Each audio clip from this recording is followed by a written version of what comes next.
Bom, pessoal, boa tarde, tudo bem? Então, nós estamos aqui para apresentar mais uma aula aqui, onde o nosso foco vai ser também na estequiometria, mas expandindo um pouco os nossos horizontes aqui para alguns aspectos relacionados à questão do excesso de reagente, né?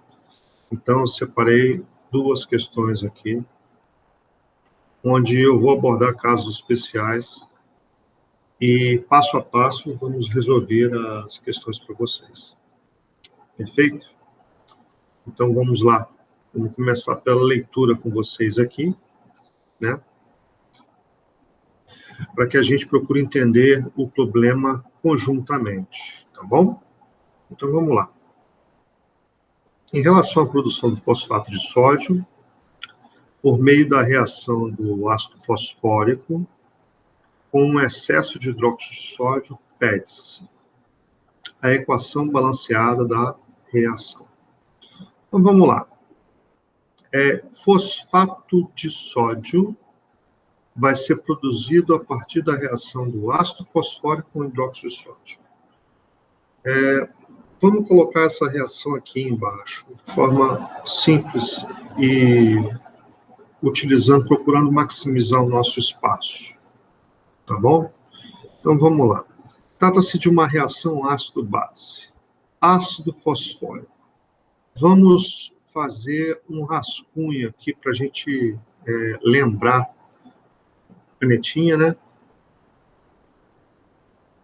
Para a gente lembrar como é que a gente chega na fórmula do ácido, né? Que é uma coisa importante da gente lembrar nesse aspecto. Então, vamos lá. Na família do fósforo, nós temos dois NOxes importantes para a formação de ácidos. A gente está falando dos anidridos, dos óxidos ácidos que formam ácidos. Então, vamos lá. Na família do fósforo, que é a mesma família do nitrogênio, tá? Portanto, o nitrogênio é a mesma coisa, vale a mesma coisa. Então, ó, eu tenho o óxido formado por fósforo, lembrando que fósforo, na química, antigamente se escrevia igualmente a palavra farmácia, né? Iniciava-se com pH, então, por isso que o elemento fósforo é representado pela letra P maiúscula, tá bom? Então, vamos lá. O fósforo, que é um anidrido e que dá origem a ácido, ele pode ter o NOx mais 3, se for o óxido fosforoso. Mas se fosse o óxido fosforoso, o ácido não terminaria com a finalização ico. Então, tem que ser o ácido fosfórico. Beleza. Para ser ácido fosfórico, o NOx dele tem que ser mais 5. Então, nós temos dois NOx, o mais 3 e o mais 5. Nesse caso, é o maior NOx. Beleza. O oxigênio apresenta nos óxidos anidridos NOx menos 2. Estamos falando de anidridos, óxidos que dão origem a ácidos, quando hidratados, reagidos com água. Olha só, para facilitar, são dois números primos, certo? Divisíveis por eles mesmos, certo? E por 1. Então, neste caso, você pode aplicar aquela regra direta, né? Pega o 2 e coloca aqui embaixo. Pega o 5 e coloca aqui embaixo.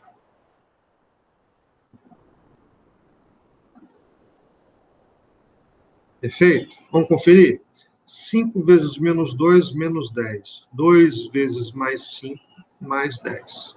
Podemos agora apagar as cargas que estão lá em cima. Apagamos as cargas.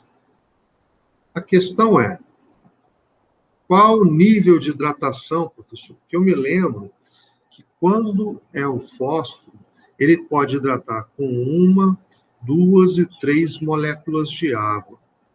né? O professor falou para a gente essas hidratações.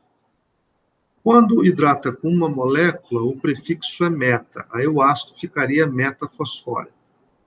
Quando hidrata com 2 moléculas de água, o prefixo é piro, então ficaria pirofosfórico, não é o caso. Quando hidrata com 3, ficaria ortofosfórico, mas esse orto muitas vezes não aparece na nomenclatura, como é o caso aqui. Então, nesse caso, é com 3 moléculas de água. Então, o que a gente faz aqui? Canetinha, mais 3 moléculas de água.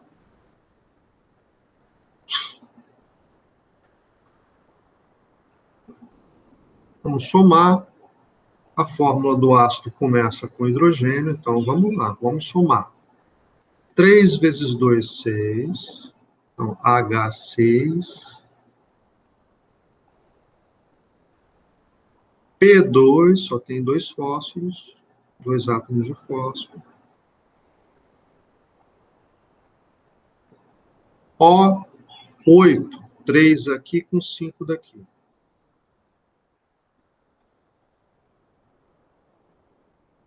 Eu te pergunto, perdão, O8. Eu te pergunto, dá simplificação? Dá, você vai me dizer que dá. Eu te pergunto, por qual número? Por 2. Chega aqui.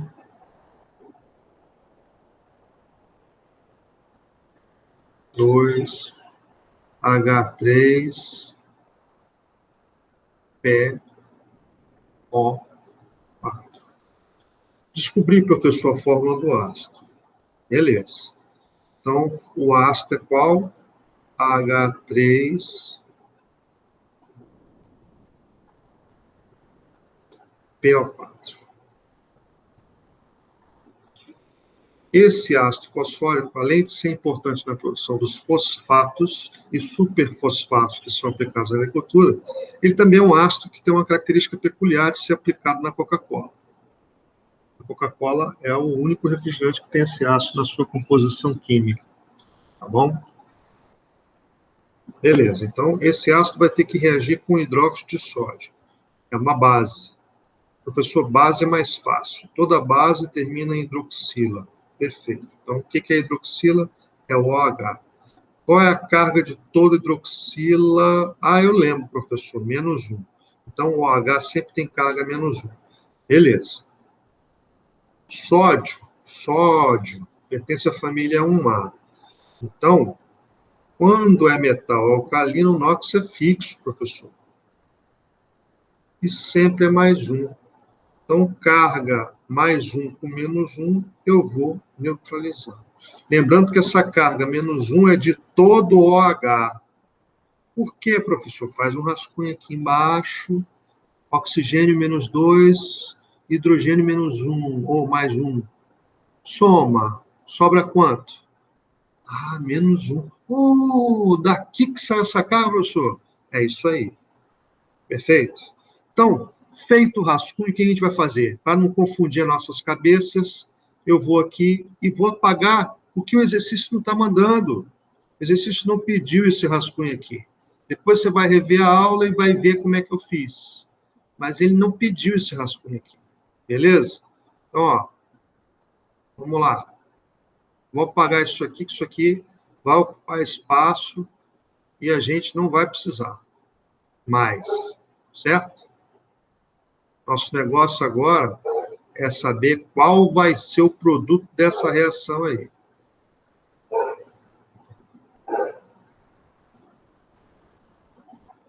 E olha, reações ácido-base é um assunto que costuma ser cobrado em Enem, tá certo? Todas as vezes que foi cobrado até hoje, eu me lembro que deu a reação ou de forma descritiva, descreveu a reação no texto, ou forneceu a reação. Nada impede do Enem futuro não fornecer a reação e pedir a equação de reação na alternativa. Então, você tem que estar preparado para tudo, né? É parte intrínseca no conteúdo. Bom, esse rascunhozinho de carga também você não vai precisar. Então, você pode apagar também, para não fazer confusão nenhuma com nenhum outro conteúdo. Beleza. Então, vamos lá, canetinha de novo. A questão é, uma reação ácido-base sempre tem o mesmo produto do ponto de vista de função inorgânica. Qual, professor? Sempre vai produzir um sal. Professor, a ordem tem que ser essa? Não, a ordem eu que estou sugerindo. Mais água. A água sempre vai ser produzida. Então, já que você sabe que vai dar água no produto, já coloca ela aqui embaixo. Água.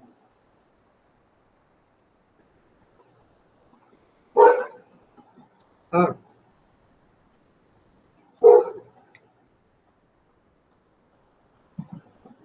Eu gosto de fazer um rascunho aqui embaixo,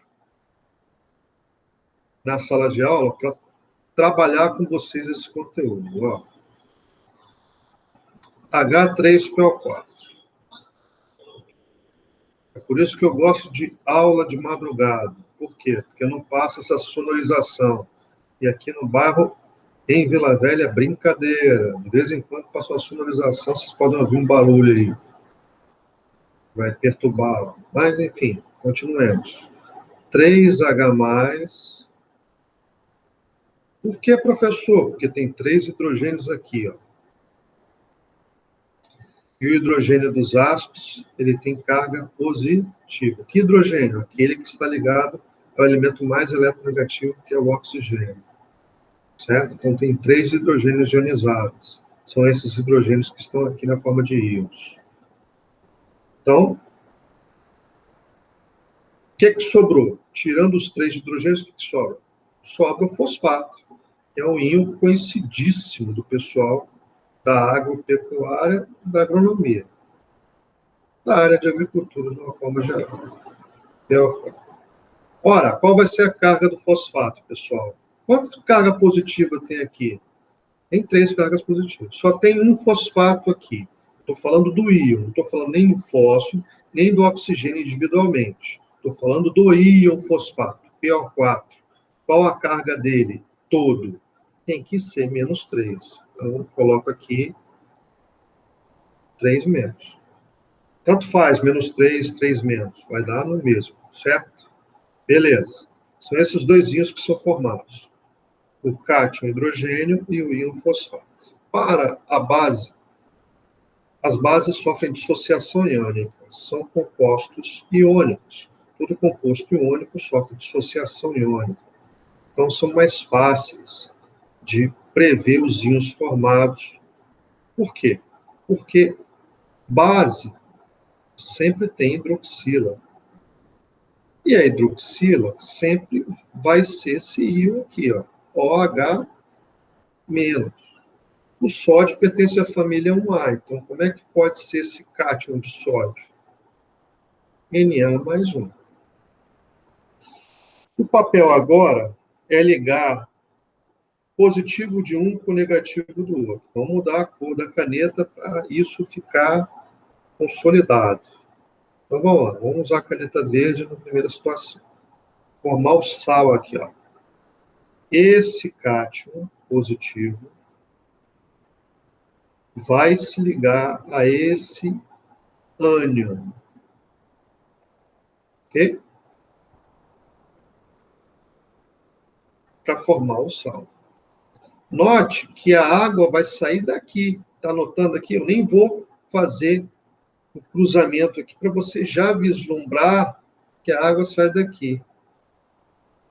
Ora, mas vamos fazer da água logo que é mais simples. Depois a gente conclui o sal.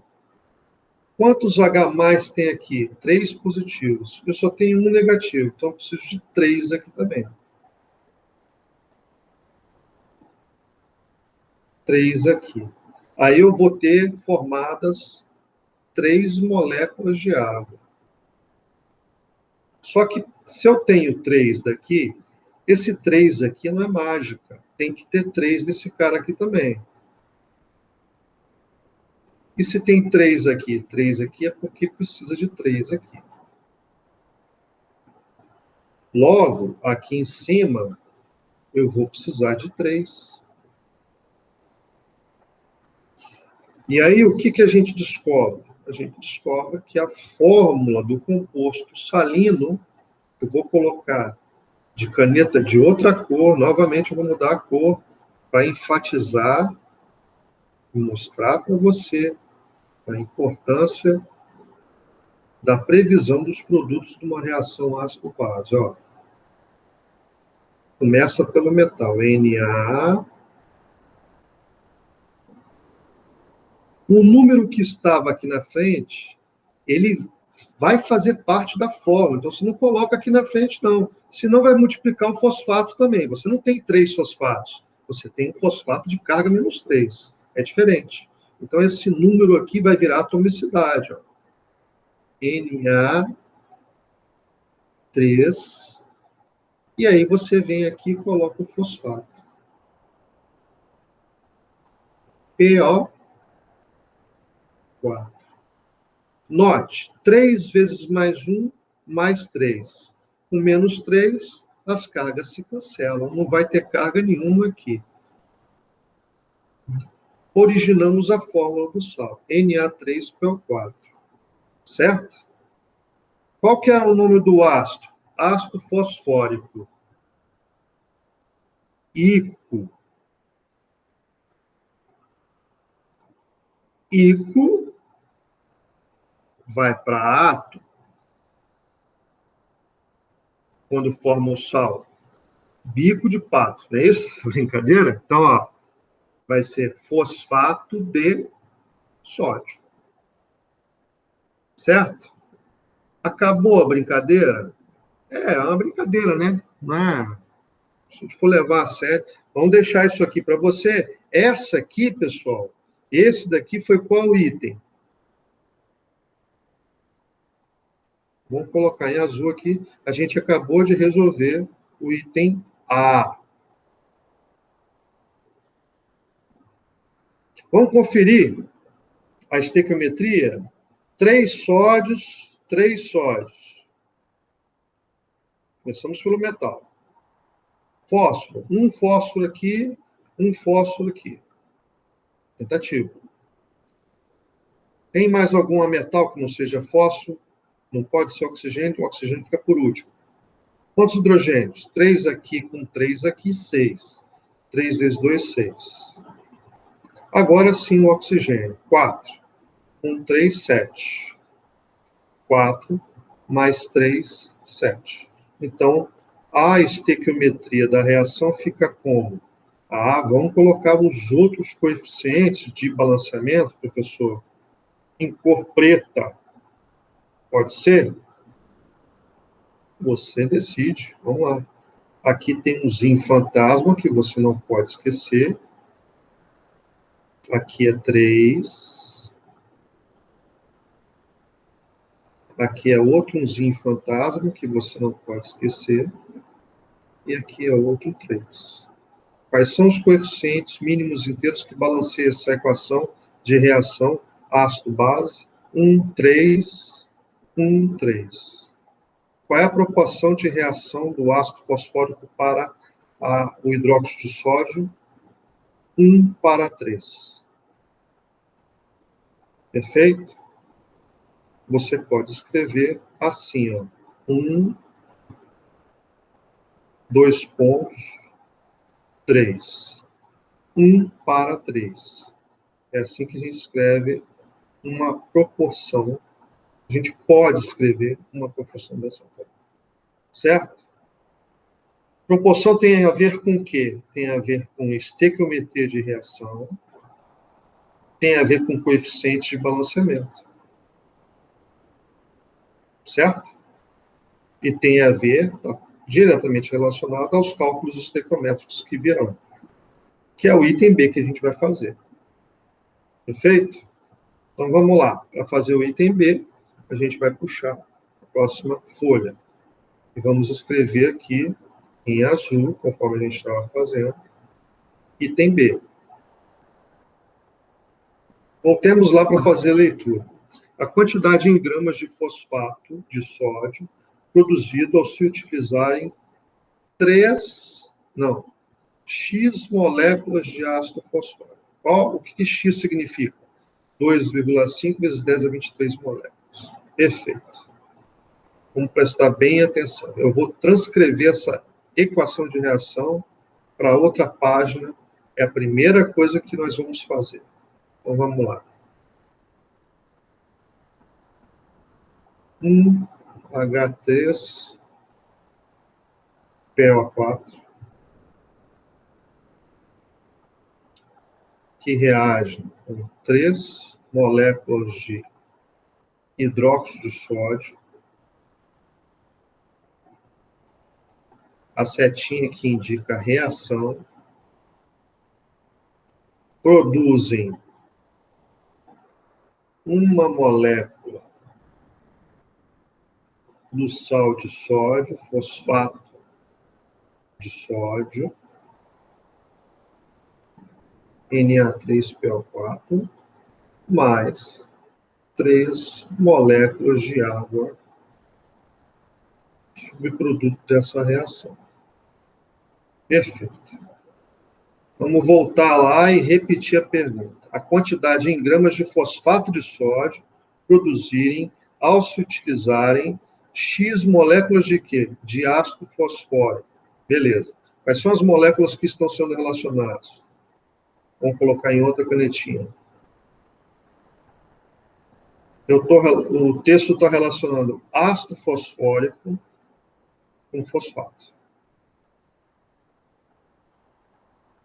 Ok? Vamos voltar lá e ler de forma novamente, até você ter consolidado a forma de resolução. Quantidade em gramas de fosfato de sódio, do sal, esse cara aqui,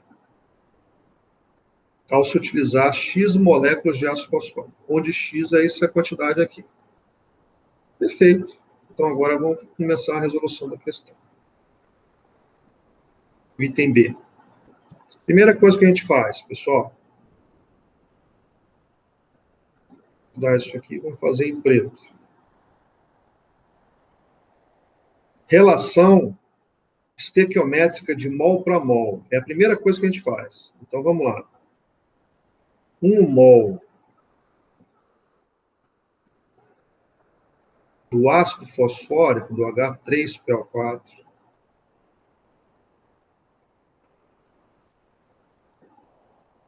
quando reagem com hidróxido de sódio, produzem quantos mols de Na3PO4 na reação balanceada com os mínimos coeficientes inteiros possíveis?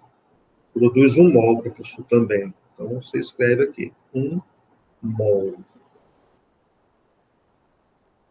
de Na3PO4. Tem que vir a ser o Na3PO4, professor. Fosfato de sódio. Beleza. Tá. Só que ele deu esse cara aqui em moléculas. Esse cara aqui, ó. Ele deu em moléculas. E aí eu te pergunto, 1 mol de qualquer molécula, qualquer uma, tem quantas moléculas? Tem que pensar, é difícil, professor. Tem aquela constante de Avogadro. É ela mesma. Então, ó, 6,02 vezes 10 a 23 moléculas.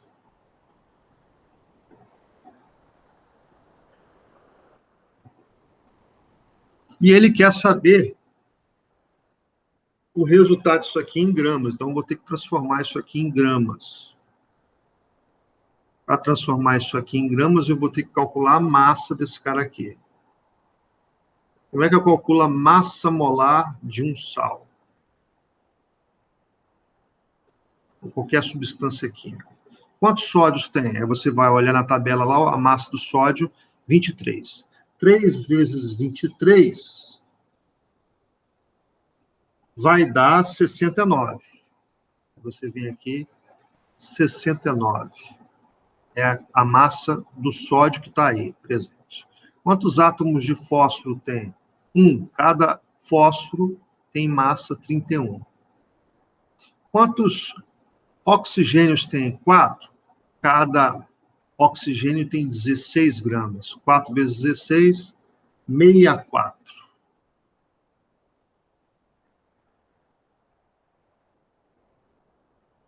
Somando essa massa molar aqui,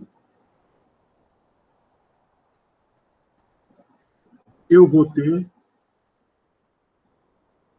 164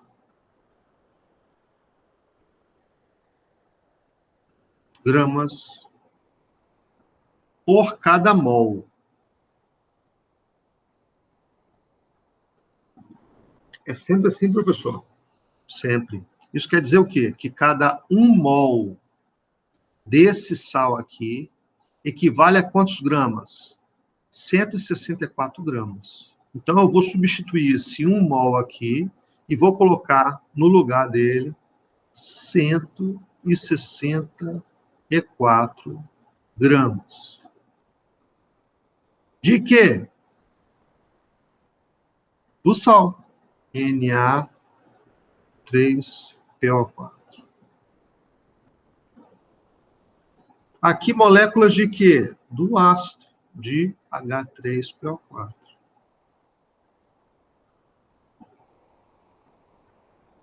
Já montou a regra de 3, professor? Não, estou montando. Beleza. A gente converteu esse mol aqui para moléculas e esse mol aqui para gramas. Por que isso? Porque ele está querendo saber quanto de massa que eu vou produzir nesse cara se eu usar uma determinada quantidade de moléculas desse cara aqui. Qual quantidade de moléculas que ele deu? Eu volto lá no problema e vejo o valor de X. 2,5 vezes 10 a 23 moléculas. Aí o que eu faço? Molécula debaixo de molécula. Chego aqui e escrevo 2,5 vezes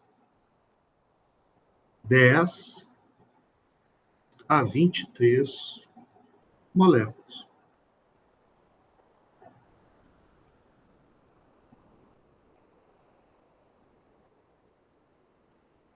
Isso aqui vai equivaler a quantos gramas de sal? É isso que o problema está querendo saber.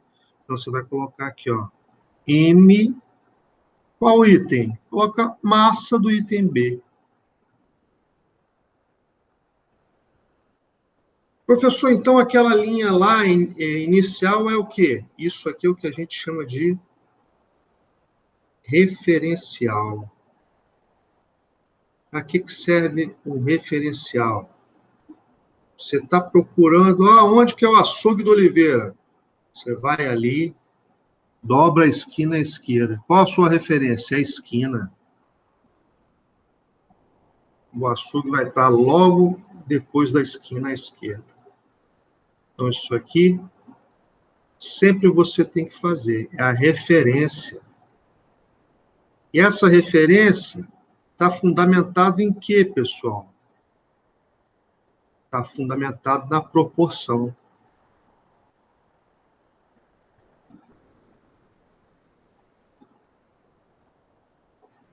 E a proporção é o quê? Nada mais é do que a estequiometria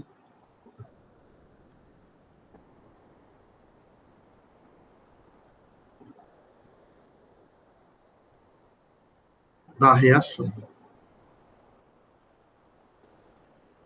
Perfeito? Agora, nós podemos fazer a conta. Nós vamos fazer a conta nesse sentido aqui. Vou usar a canetinha verde para finalizar aqui para você. Ó. As contas vão ser feitas nesse sentido. Você vai multiplicar em X. Multiplica esse por esse.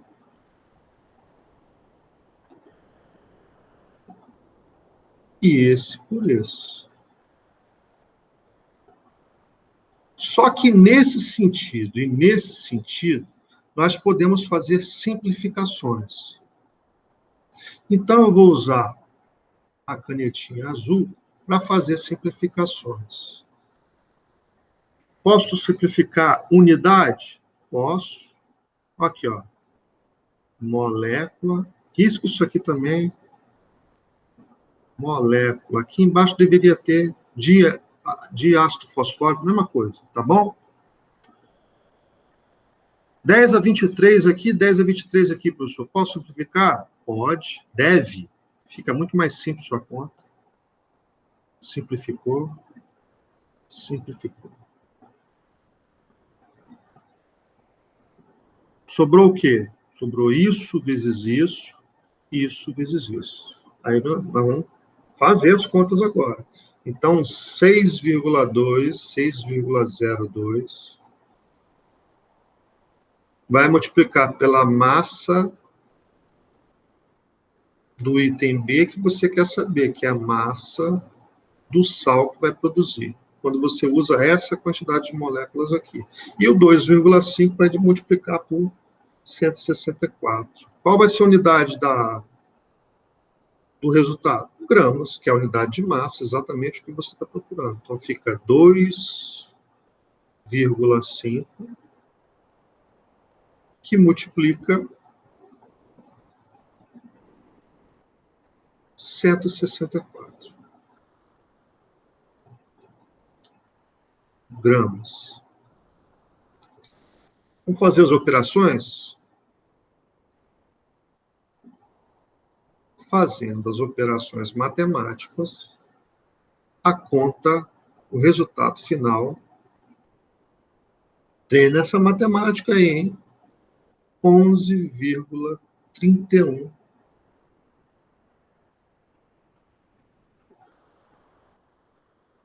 gramas. De quê? Do sal. Qual sal, professor? Na3.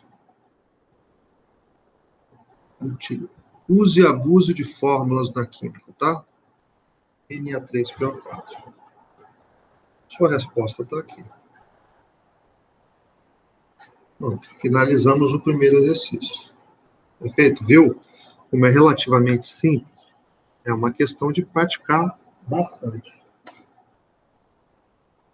Perfeito, pessoal? Então, vamos lá. Continuar nossa luta.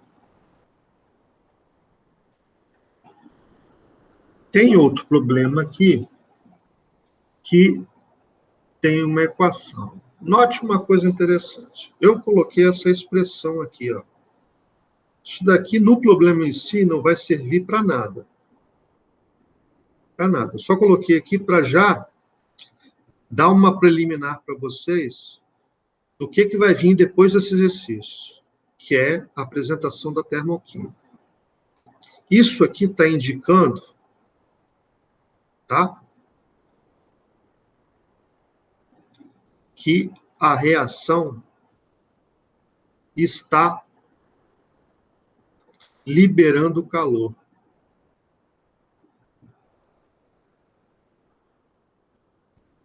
Tá certo? Então, essa reação aqui, essa expressão aqui, significa que ocorre liberação de calor. Libera calor.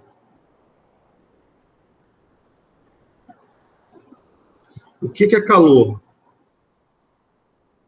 Energia em trânsito, quando dois corpos de diferentes temperaturas se contatam direto ou indiretamente. Vamos a um exemplo?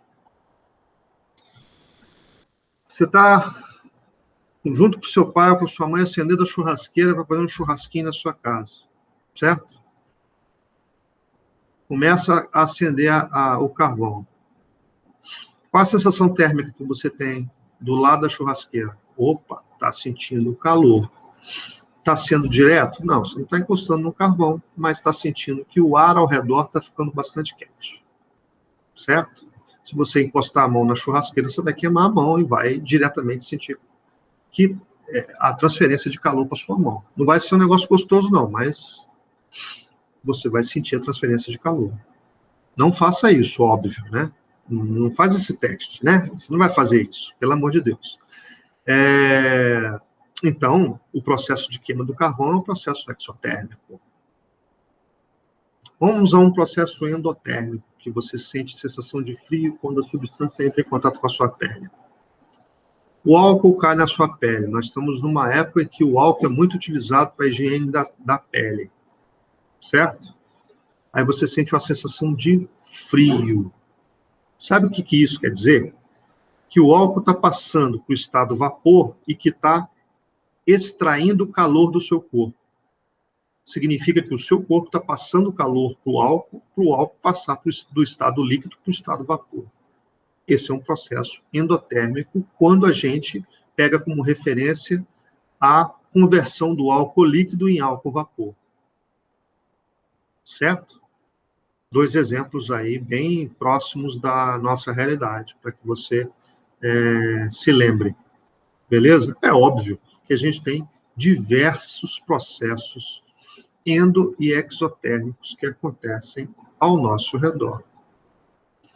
Né? Eu já vi, por exemplo, embalagem de chá importado que você puxa um lacre e o chá começa a esquentar. Ou seja, embaixo, na parte de baixo da embalagem, tem um processo químico que acontece quando você puxa o lacre. Puxou o lacre, esse processo, essa reação acontece e libera calor. Para quê? Para você tomar o chá quente, que foi comprado por você. Certo? É uma embalagem diferenciada, claro, embalagem cara. Fora do país ela tem um preço. Dentro do país é complicado, né? Aqui no Brasil é complicado você trabalhar com um tipo de embalagem desse tipo aí, vai encarecer muito o produto. Perfeito? Só para dar mais um exemplo para vocês aí. Beleza? Então vamos lá, vamos à questão. A termoquímica é a ciência que estuda esses processos de liberação e absorção de calor promovido pelas reações químicas. Então é a parte que a gente vai estudar na sequência. Vamos lá. A mistura de uma solução de sulfato de ferro 3 com uma solução de hidróxido de sódio forma um precipitado gelatinoso de hidróxido de ferro 3. Então a reação foi feita aqui. Sulfato. Então toda vez que você tiver um sal de sulfato, ele finaliza em SO4. Né? Tem uma certa memorização? Não tenha dúvida, né? É nomenclatura, pessoal. Você não tem que memorizar seu nome? Ah, não tem que memorizar. Claro que tem. Tem uma lógica o seu nome? Pode até ter uma lógica para os seus pais, de, sei lá, quem criou o seu nome, quem deu o seu nome. Mas a questão é que você memoriza o seu nome, né?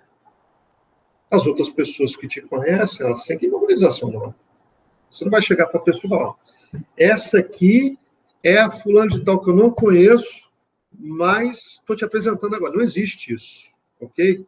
Então, nomenclatura. Nomenclatura você tem que memorizar o nome, não tem jeito. Então, ó, toda vez que você tiver o SO4, você vai ter o sulfato.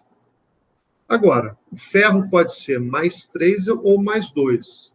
Aqui o ferro é mais 3. Olha o 3 aqui. Mas olhe, observe que sempre que tiver o SO4, a carga toda do SO4 é menos 2. Quantas partículas do íon SO4 tem aqui? 3. 3 vezes menos 2, menos 6. Ora, menos 6. Aqui eu tenho que ter o total mais 6. Mais 6 dividido por 2, cada ferro vai ser quanto? Mais 3. Então, o ferro, ele pode ser mais 3 ou mais 2. O mais 2, no caso do ferro, vamos anotar o rascunho aqui. Ferro mais 2, oso. Ferro mais 3, e esse aqui é o sulfato férrico ou sulfato de ferro 3, certo? Esse não serve para combater anemia. O sulfato ferroso que serve para combater anemia. ou sulfato de ferro 2. Beleza. Reage com hidróxido de sódio. Hidróxido de sódio, a gente viu na questão anterior, é a base de sódio. É mais simples, né, de entender. Formando um sal, outro sal de sódio. Esse sal aqui é outro sulfato. Vai ser sulfato de sódio. Tá vendo aqui? Esse cara aqui é um purgante, pessoal. Sulfato de sódio. Tá? É um purgante. É o famoso sal de Glauber. Tá? É um purgante. Tá bom? Para que você toma um purgante? A pessoa que tem prisão de vento toma um purgante para facilitar a evacuação. Né? Ter prisão de vento não é uma coisa gostosa, não. A pessoa tem dificuldade para ir no banheiro. Né? Então, alguns médicos passam remédio para as pessoas irem no banheiro. Perfeito? Vamos lá, o sulfato de sódio é um purgante, pode ser usado como purgante aí, em algumas doses, como remédio. Então, produz o sulfato de sódio mais o hidróxido férrico. Olha o ferro mais 3 aqui de novo. E lembra que ele é mais 3 e a hidroxila é menos 1. Quantos hidroxilas vou precisar? 3 para neutralizar a carga total do ferro aqui. Por isso, Fe, abre parênteses, OH3. Perfeito? Tá. Aí ele faz a pergunta aqui. A reação foi apresentada, perfeito. A gente tem que verificar se essa reação vai estar balanceada, né? Mas ele pergunta, qual a massa do precipitado que se forma quando reage 0,10 mols de íons ferro 3? Reage está falando de reagente. Aqui, a gente tem os reagentes, antes da seta. E aqui a gente tem os produtos, depois da seta. Então, se está falando reage, está se referindo aonde tem íons ferro 3 antes da seta. Está se referindo a esse cara aqui. Vão marcar esse cara aqui em verde. Vamos sublinhar ele aqui, tá? Querendo relacionar esse cara. E qual a massa do precipitado? Quem é o precipitado que ele citou aqui no texto? É o precipitado gelatinoso de hidróxido de ferro 3. Oi, já disse que isso aqui é um precipitado. Em química, a gente representa o precipitado, ou você identifica que ele tem um S de sólido, está anotando aqui? Esse S aqui é o estado físico da substância. Então, aqui a substância está aquosa, dissolvida em água. Aqui a substância está aquosa, dissolvida em água. Aqui a substância está aquosa, dissolvida em água. Aqui a substância não é solúvel em água, então é um precipitado. A gente pode colocar uma seta também para baixo. Se fosse um gás, professor, a seta seria para cima? Sim. Se fosse CO2, por exemplo, é comum colocar uma seta para cima. Ou simplesmente colocar o estado físico lá, que é gás. Perfeito? Então, vamos apagar isso aqui que não tem a ver com a questão agora. Depois você vai rever a aula e vai ver a informação que eu te passei. Ok. Então, vamos lá. Olha só. Ele está perguntando, está relacionando esse cara aqui com esse cara aqui. Pronto, está relacionando esses dois. Vamos verificar se a equação está balanceada. Vamos começar pelos metais. Ferro. Quantos átomos de ferro tem aqui? Tentativa. 2. Quantos átomos de ferro tem aqui? Só tem 1. Então, qual o número multiplicado por 1 dá 2? Você vem aqui e lança um 2. Vamos trocar a caneta, vamos usar vermelha. Perdão, pessoal, tomar uma aguinha aqui. E colocar o 2. 2 aqui. Beleza, o ferro já está balanceado. Agora vamos ver o sódio. 2 átomos de sódio aqui. Quantos tem aqui? 1. Qual número multiplicado por 1 dá 2? Aí você coloca o 2 aqui. Agora vamos verificar a quantidade de enxofre que está batendo. Vamos ver? 3 enxofres aqui. Opa, aqui só tem 1. Deu BO. Deu problema. Deu problema, professor. Aqui só tem 1. Aqui tem 3. Então, complicou, né, professor? Então, a própria técnica que eu falei para vocês é uma técnica de tentativa. Então, a gente está tentando balancear. Qual é a ideia? Quantos sulfatos tem aqui? 3. Aqui, quantos sulfatos tem? Só tem 1. Tem parênteses nenhum, só tem 1. Certo?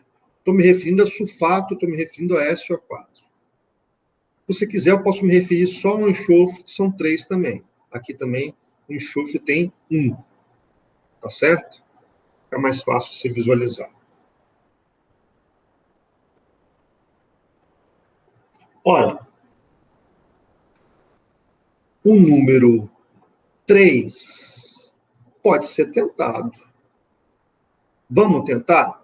Vamos. Então, você tem 3 sulfatos aqui. Vamos tentar usar o 3 aqui. Ó, eu vou pegar a canetinha vermelha de novo.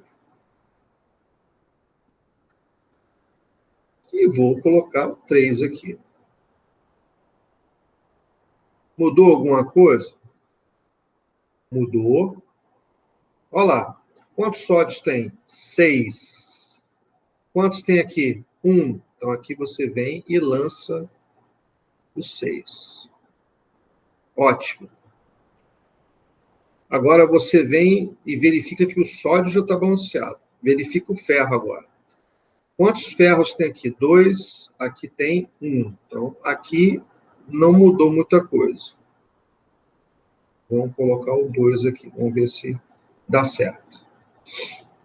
Ora, se nós olharmos a partícula SO4, tem 3 aqui. Aqui também tem 3. Certo? Está multiplicando por 3. Tudo está multiplicando por 3. Perfeito. O ferro já verificamos, o sódio está tranquilo. Vamos verificar separadamente o hidrogênio. 6 vezes 1, 6. 2 vezes 3, 6. Bateu. Vamos ver o oxigênio agora. 3 vezes 4, 12.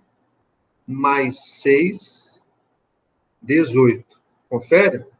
Então, vamos verificar desse lado de cá. 3 vezes 4, 12. Mais 6, 18.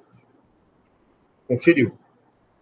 Então, agora a gente tem os coeficientes que balanceiam essa equação. Mínimos e inteiros. Quais são eles, professor? Não esquecer que tem um fantasma aqui. 1, 6, 3, 2. Então, a primeira coisa que nós temos que fazer é estabelecer estequiometria para essa reação, relativamente aos 2 que nós sublinhamos. Então, vamos lá. Qual é a estequiometria dessa reação, professor? Para o que eles estão querendo?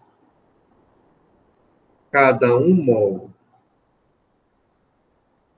Use e abuse das fórmulas químicas de Fe2. Repete a fórmula, só copiar o que está lá em cima. Ó.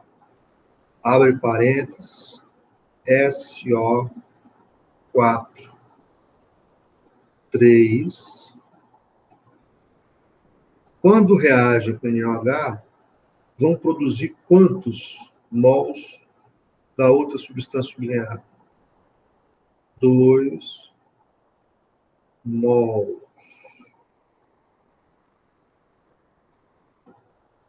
de FeOH3.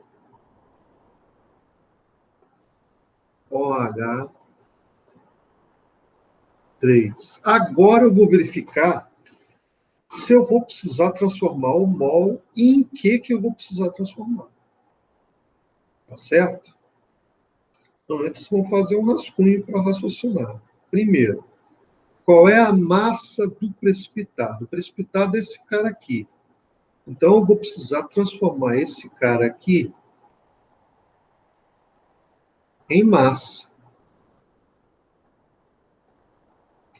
que reage com 0,10 mol de íons, ferro mais 3.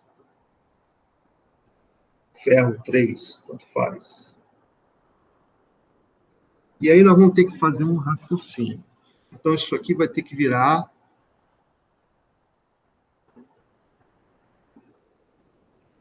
mol de, ou melhor, mols de íons. Qual íon? Fe3. Como é que se escreve isso quimicamente? 3 mais. Então, isso aqui vai ter que ser convertido nisso. Não sei se eu deixei uma página aqui para fazer rascunho. Deixei. Vamos aproveitar o rascunho, então. Do outro lado, a gente vai fazer um rascunho e a gente volta com os detalhes do rascunho. Vamos fazer esse cara aqui que é mais simples primeiro. Eu preciso da massa molar do Fe OH3.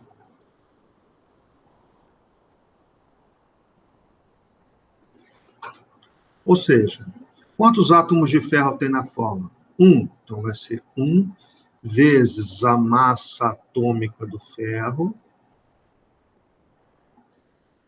mais 3, que multiplica a massa atômica do oxigênio, mais 3, que multiplica a massa atômica do hidrogênio.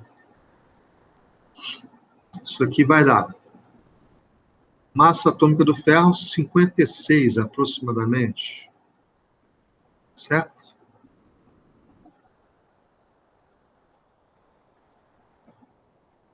Deixa eu verificar se é 56 mesmo. 50.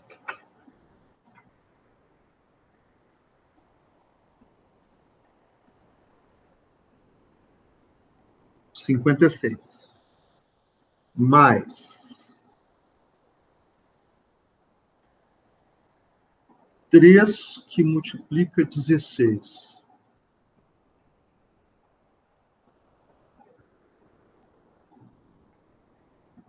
Mais 3, que multiplica 1.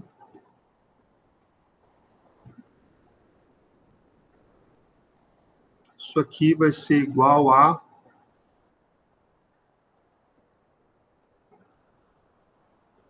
107 gramas por mol.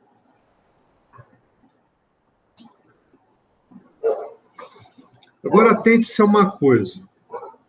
Isso aqui já é a quantidade de gramas em cada mol. Então, aqui eu já chego aqui, vou voltar lá na página anterior, já vou escrever aqui. Repito 2, porque são 2 mols, não é mais 1 mol, então é 2 vezes... Cada mol vale quanto? Nós calculamos lá que vale 107 gramas. Volto lá para fazer o cálculo de mols de íons férricos. Então, vamos lá. O sulfato férrico tem essa fórmula aqui. Fe2, abre parênteses, SO4, 3. Ok? Ele é um sal. Considerando que ele vai dissociar completamente, eu vou ter quantos mols de íon férrico? Qual o índice que tem aqui? 2. Então, esse 2 vem para cá para frente. Qual é a carga do ferro? Não, férrico. Então, é mais 3. Mais 3, que multiplica o SO4 todo. Qual é a carga do SO4 todo? Sempre menos 2. Note, 3 vezes menos 2, menos 6. 2 vezes mais 3, mais 6. Mais 3 com menos 6, fica tudo neutralizado. Perfeito. Pergunta que eu tenho para te fazer. 1 mol desse cara equivale a dizer que você tem quantos mols desse cara gerados? Cada 1 mol desse cara geram quantos mols de íons férricos? 2 mols de íons Fe3+. De posse dessa informação, a gente volta lá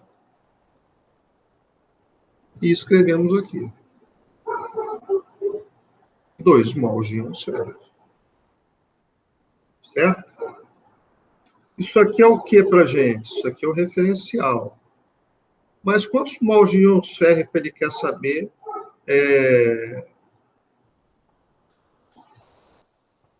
Para enquadrar nessa reação aqui, ele deu aqui 0,10 mol. Então, se eu tiver 0,10 mol de íons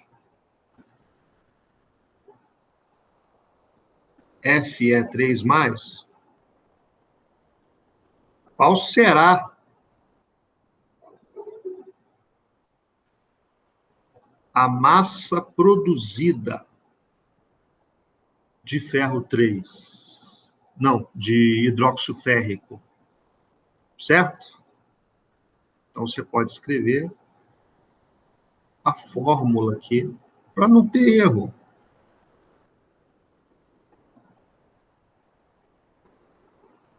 E isso aqui, eu vou usar outra caneta para ficar clássico para a gente aqui. Ó. Essa aqui, que é a estequiometria da reação em mols, é a nossa famosa referência. É o nosso referencial. É referência. Certo? Agora nós podemos fazer algumas simplificações. Vamos ver? Isso aqui não entra na regra de 3, isso aqui é referência. A regra de 3 está aqui embaixo. Certo? A gente vai ter que multiplicar, lembrando, nesse sentido.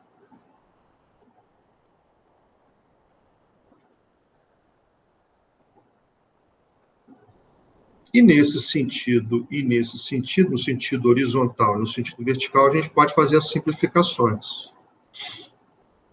Vamos usar a caneta laranja para fazer as simplificações. Note que o 2 está aqui e ele também está aqui. Posso simplificar, professor? Claro, deve. E agora só nos resta que vai sobrar o quê? Não esquece, tá? Matematicamente, se simplificou um número, ele vira 1 aqui. Aqui também virou 1. 1 vezes 107, 107. Certo? Então, a massa de hidróxido férrico precipitado vai ser igual a quanto? 0,10 vezes 107, que vai ser 10,7 gramas.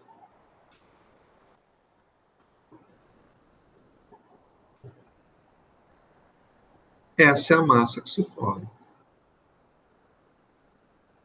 Perfeito?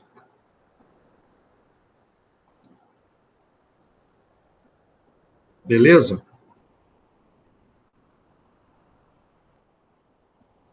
Espero que vocês tenham entendido aí. E vamos partir agora dos conceitos básicos de termoquímica.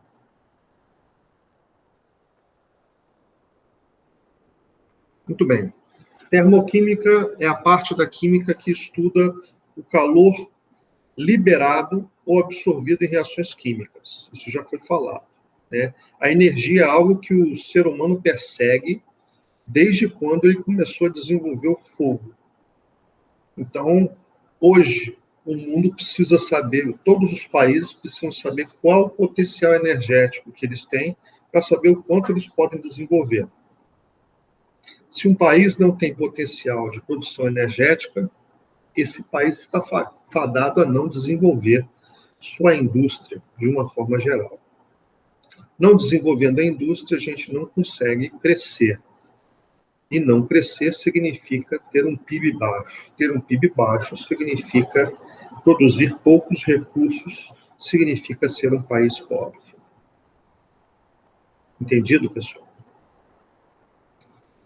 Para tudo precisa de energia? Tudo. Agricultura, produção industrial, para tudo.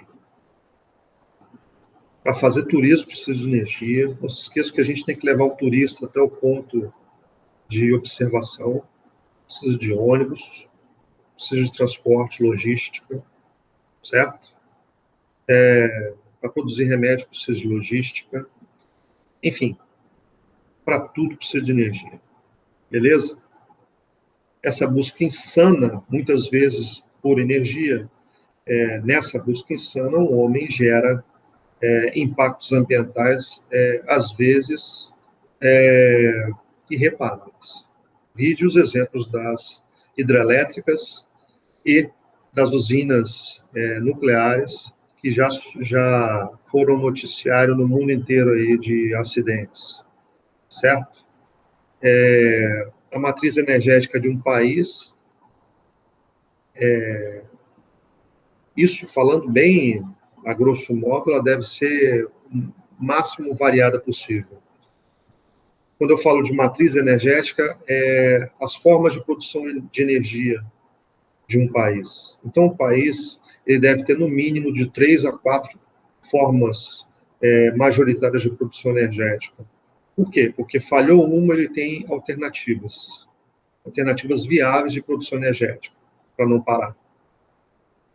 Perfeito? Se ele tiver só uma matriz energética, se essa matriz falhar por algum motivo, exemplo, o Brasil, há tempos atrás, tinha sua matriz energética fundamentada na hidrelétrica.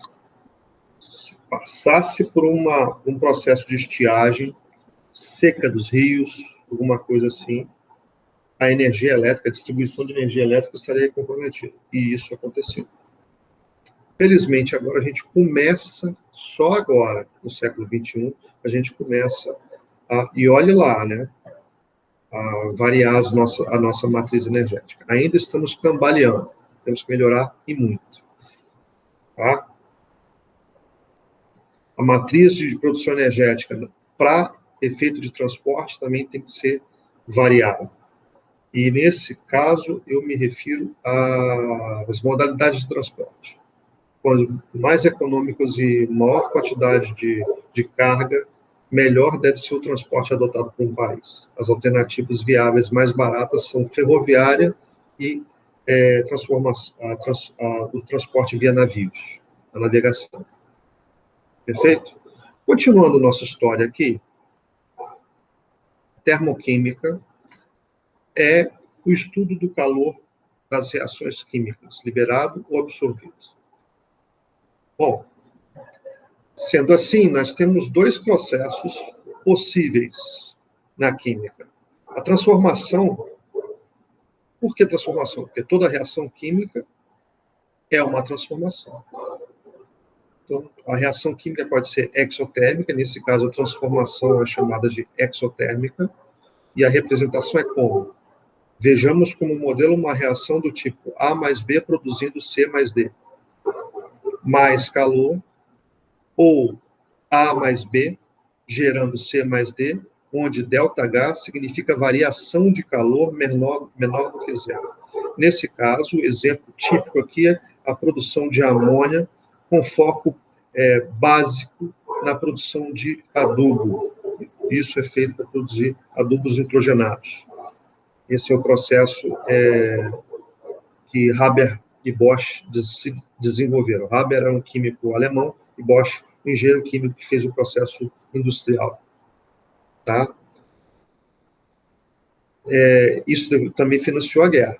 A Alemanha participou da Segunda Guerra Mundial, isso aqui serviu para produzir nitratos, e os nitratos, não custa lembrar, também são usados na produção de TNT, explosivo. Tá bom, pessoal? Então, a Alemanha, na Segunda Guerra Mundial, utilizou muito essa reação aqui, infelizmente, para fins bélicos também. Há pouco tempo aconteceu um acidente, uma explosão de insumos agrícolas se eu não me engano, em Beirute. Uma explosão, assim, assustadora, muitas pessoas feridas, né? E os armazéns têm que ter uma temperatura controlada. Então, esses reagentes químicos que são usados para a produção de adubos, eles têm que ter a temperatura controlada, tem que ter controle de entrada e saída de pessoas. Pessoas estranhas não podem entrar nesse sistema. Tem que saber exatamente a quantidade que sai e que entra, justamente para não haver excesso de reserva e não haver incidentes ou acidentes que possam causar mortes aí e lesões graves em pessoas aí, como aconteceu em Beirute. Bom, veja que o processo de produção do NH3, da amônia, reação do nitrogênio atmosférico com o hidrogênio, que é uma reação violenta, produz o NH3 e libera 92,2 kJ, a unidade de calor, para a vizinhança. O que é a vizinhança? Tudo que está ao redor, por exemplo, do balão onde você faz essa reação química. Aqui a gente tem os estados físicos das substâncias, gás produzindo outro gás, e esse sistema tem que ser fechado. Ou você pode representar assim, mais 92,2 kJ, ou representa assim, ΔH igual a menos 92,2 kJ. De qualquer forma, esse processo é conhecido como processo exotérmico. Processo endotérmico, pegando o mesmo modelo de reação. Ao invés do calor vir depois, ele vem entre os reagentes. O que significa que os reagentes, que a reação para acontecer, ela precisa de calor. É o caso, por exemplo, do carvão que eu citei como exemplo. Você fornece o calor, vamos supor que fosse o carvão aqui, não fosse A mais B, fosse o carvão. Você fornece o calor e a reação acontece. Mas aqui eu coloquei outra reação de exemplo. Eu coloquei a formação de benzeno, a desidrogenação de um hidrocarboneto para formar benzeno, tá? Benzeno é um solvente orgânico, beleza? Então, vamos lá. Perde hidrogênio. Hidrogênio é uma substância gasosa bem inflamável, tá? Mas para isso acontecer, você tem que fornecer calor para essa substância. Fornecendo uma quantidade de calor, ocorre essa conversão. Ou você representa assim, essa reação ocorre. C6H14 gera o C6H6 mais 4H2, ambos, esse aqui está no estado líquido, esse aqui no estado gasoso, se e somente se você fornecer a quantidade de calor para a reação de mais 249 kJ. Representado dessa forma, você terá um processo endotérmico. De uma forma geral, o calor de reação é chamado de entalpia. E a entalpia de uma reação é avaliada e medida como? O ΔH de uma reação é sempre medida a partir das entalpias dos produtos menos as entalpias dos reagentes. É padrão isso, professor? Sim, padrão. Em termos gráficos, como é que é? Vamos fazer aqui, por exemplo. Então, canetão vermelho aqui. Ó. Vamos supor que você tivesse um gráfico assim, onde você tem entalpia aqui, você tem tempo aqui, certo? Vamos supor que você tem uma reação saindo de X para Y. Essa variação aqui é a variação de entropia. Esse estado energético aqui é maior ou menor do que esse aqui, pessoal? Maior. Então, a entropia aqui é o quê? Positivo. Esse processo aqui é o processo endotérmico.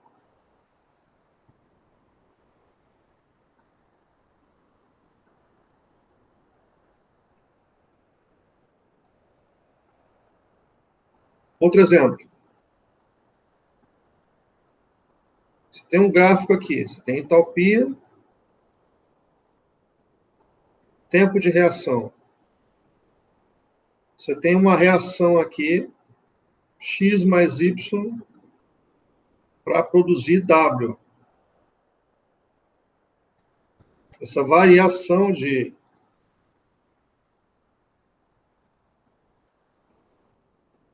entalpia aqui,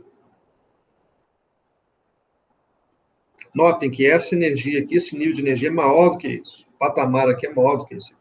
Então, a variação de energia é o quê? Negativa. Por quê? Porque a entalpia do produto menos do reagente vai dar negativo. Então, esse processo aqui é um processo exotérmico.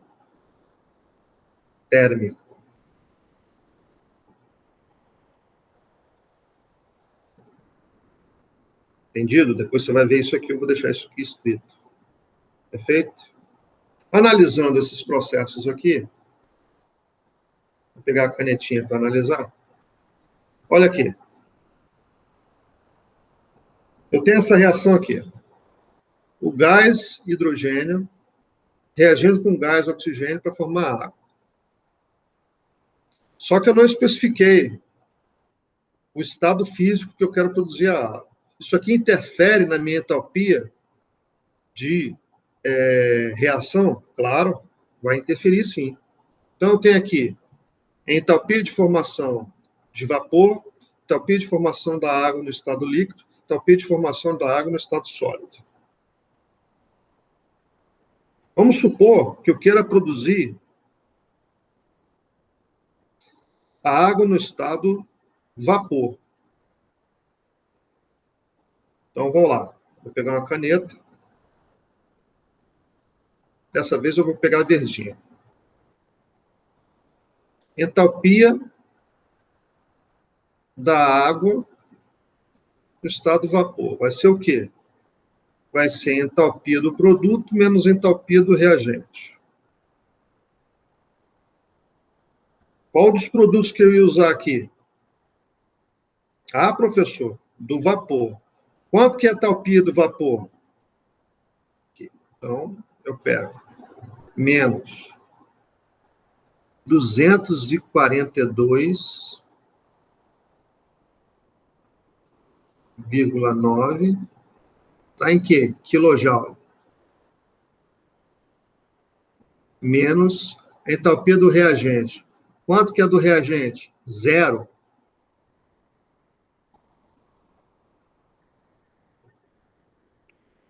Quanto que vai ser a produção de água? Menos 242,9 kJ.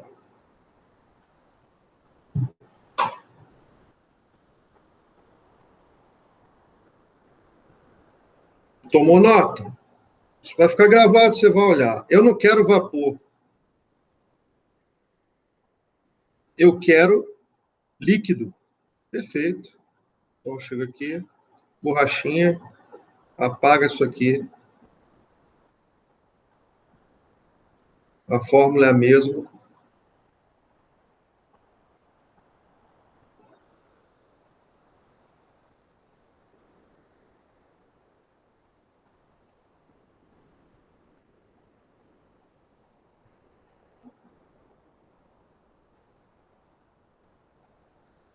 Aqui eu não quero mais vapor. Eu quero beber a água. Eu quero ela líquida. Perfeito. Pincelzinho. Eita, canetinha, falha não. Pincel. que era água líquida. Eu vou precisar daqui. Daqui até aqui, qual a energia? Opa! Qual a entropia do produto? Menos 286.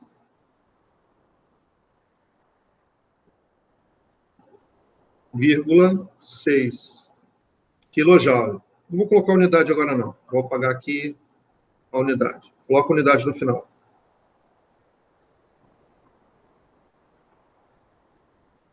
Canetinha. Menos. Qual a entropia do reagente? 0. É referência. Natural que seja 0. Menos 286,6 quilojoule. Ah, uma coisa importante. Isso por cada mol de água produzido. A água tem 18 gramas, cada 18 gramas de água produzida. Certo? Densidade da água é 1 cada 18 ml de água. Você precisa liberar essa quantidade de energia aqui. Então libera energia para a vizinhança? Sim, libera.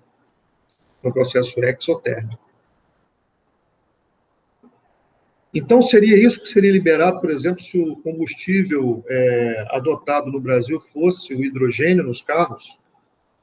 Sim, se fosse possível adotar o hidrogênio, sim. E a quantidade de calor seria liberada, seria essa aí, aproximadamente por mol de água. Só que teria que ser no vapor. O primeiro cálculo que a gente fez. A água no estado de vapor. Ela sairia no estado de vapor na descarga. Se fosse produzir a sólida, aí o resultado seria quanto, pessoal? Seria mais negativo ainda. A reação seria mais exotérmica ainda. Beleza? Então, eu vou preparar uma lista de exercícios baseada na termoquímica, nesses princípios iniciais, e vou passar para vocês. Esses são os primeiros passos na termoquímica, é uma parte muito agradável da química, né? Aqui embaixo pode ser caminho da reação, pode ser tempo de reação, tá? Normalmente é um ou outro, tá bom? E aqui no eixo das ordenadas, no eixo Y, coloca-se entalpia. Entalpia equivale ao calor de reação. Calor que é liberado numa reação, liberado ou absorvido numa reação química. Calor é energia em trânsito quando dois corpos, direto ou indiretamente, entram em contato e esses dois corpos têm diferenças de temperaturas entre si. Perfeito, pessoal? Pessoal, muito agradecido pela atenção de vocês, tá? Um grande abraço. Até a próxima aula, se Deus quiser. Fiquem com Deus.